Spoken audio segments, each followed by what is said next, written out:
తిరుమల తిరుపతి దేవస్థానం ఆధ్వర్యంలో గీతా జయంతి సందర్భంగా కోనసీమ పరిధిలో టీటీడీ హిందూ ధర్మ ప్రచార పరిషత్ ప్రోగ్రాం అసిస్టెంట్ ఓ నరసింహ యోగి పర్యవేక్షణలో అమలాపురం హైస్కూల్ సెంటర్ సంబర సెలబ్రేషన్ హాల్లో భగవద్గీత పోటీలు జరిగాయి. 3 శ్రేణుల్లో జరిగిన ఈ పోటీల్లో ప్రథమ, ద్వితీయ, తృతీయ స్థానాలు కైవసం చేసుకున్నారు. వీరికి టీటీడీ నుంచి నగదు బహుమతి, జ్ఞాపికలు, సర్టిఫికెట్లు అందించారు. ఈ కార్యక్రమానికి ప్రముఖ ఆధ్యాత్మిక ప్రవచకులు Lakshminarayana, lead the live CEO Chikkam Sambasivarao, CFO Shanti స్వరూపులు న్యాయ నిర్ణేతలుగా వివరించారు.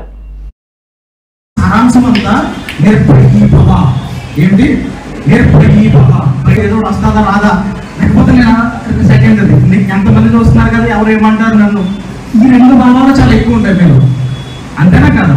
సో 3వ మా ప్రిన్సిపల్ గారు తీసుకొచ్చి మాత్రమే, అది మాత్రమే మీ చేతిలో ఉంది, మిగిలిన మీ చేతిలో లేదు. పక్కలు ఎలా పెర్ఫార్మ్ చేస్తారో మన చేతిలో లేదు.